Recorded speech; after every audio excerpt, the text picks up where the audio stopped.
G'day there, ladies and gents of the internet. I am the Braveheart Aussie and welcome to a journey in world building. And also welcome to our first State of the Project video here on our channel. So what is the state of the project? Well, as I mentioned in my last world building episode, we've now established much of the concepts, themes, pillars and elements of the Dark Diaspora Universe, and so it's time to start talking about what's up next for the project. I intend to do a monthly snapshot video like this, looking at the next steps in our project, as well as plotting a rough course of what we want to cover over the next 3 to 6 months. The latter details are of course subject to change, mostly at my own whim, but this is as much about giving me some structure and direction for the project as it is to provide yourselves with some perspective. So let's get started with our January 2024 State of the Project video. We have now well and truly reached a point where I can call Phase 1 of this world building project complete. Phase 1 has entailed selecting the genre, evaluating inspirations, and establishing the different pillars, tenets, themes and inspirations of our grimdark sci-fi universe. And this is all foundational stuff that goes to the heart of the type of the world, or in this case universe, we are wanting to create. And I think we've done a pretty good job with Phase 1 so far. We now know that we're building an expansive sci-fi universe with grimdark, post-apocalyptic and space opera elements.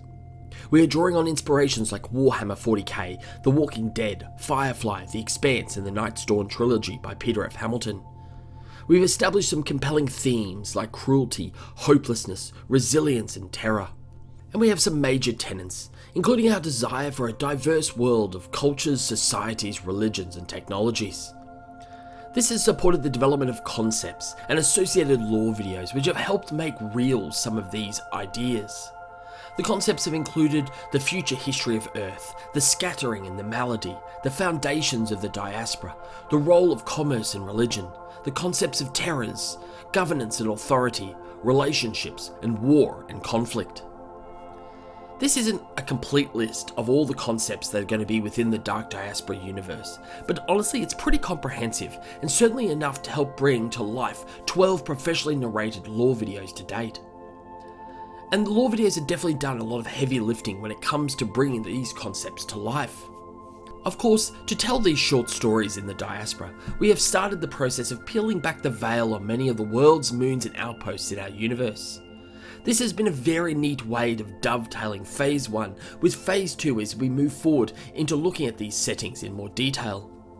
But before we talk about what we're going to do in terms of structuring our world building project into Phase 2 settings, let's talk about the other elements of that phase, which are namely factions and characters. Factions is another part of the world building project that we've started to examine in Phase 1 to set the scenes for our concepts. We have the Compact, the Coalition, the Covenant, and the Confederacy. Yes, I am aware they all start with C. No, that was not intentional. Yes, I am going to keep them. But again, we've only started to scratch the surface of these factions, and I think adding in major historical and current characters in the universe will further help to expand the level of detail we have to examine still. The final phase for now will start the process of crafting specific story arcs or plot points in our universe. I can tell you now I'm not planning to develop a comprehensive novel-style narrative for the Dark Diaspora, unless of course I get a book deal, but I'm wanting enough story there to provide opportunities for the universe to be the basis of a gaming platform or framework, like a TTRPG. I've said before that my world-building experience comes from a TTRPG background, and you may have already noticed that I've used things like roll tables in the creation of different concepts to date.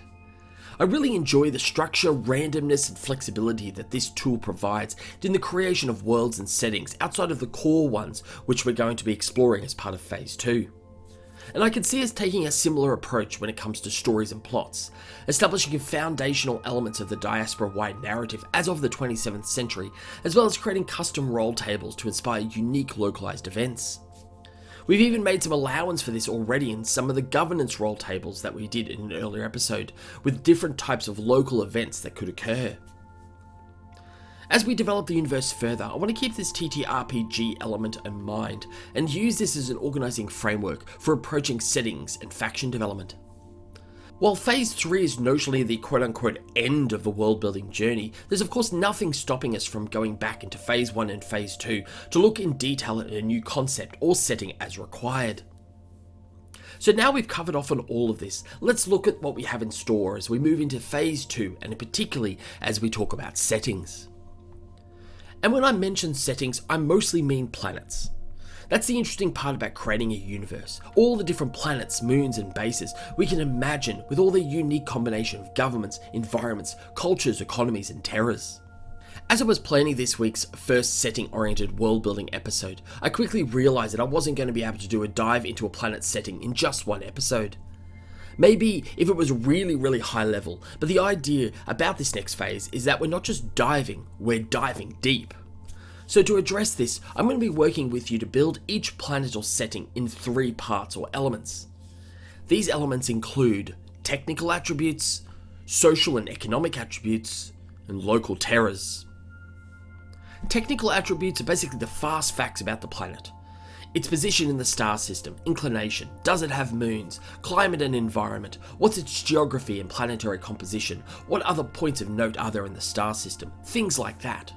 In other words, this is about the quote-unquote what. The who and the why are covered by the next part, economic and social attributes.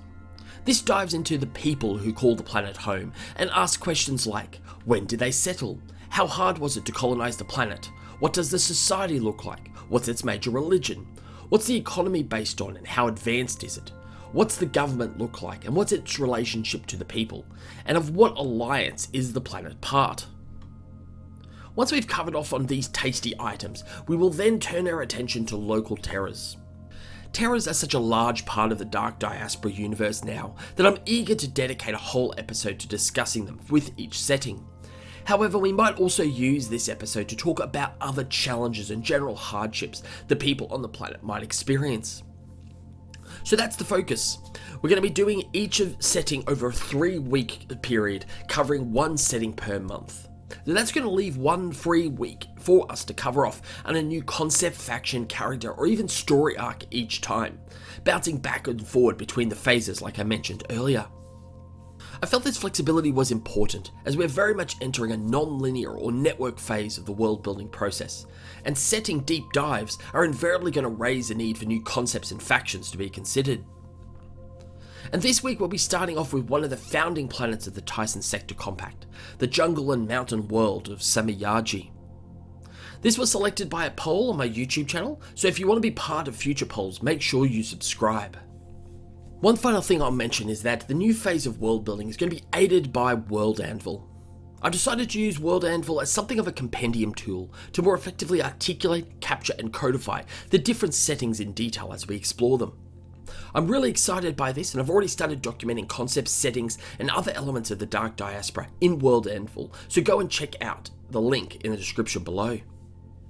So that's it for our first state of the project video. Hopefully this gives you and me a great guide for our work over the next 3 to 6 months. Next month we will check back in to see how much of what I've just said has been completely ignored. Thanks again for all the support. I hope you all have a wonderful day, and may the journey continue. Hey!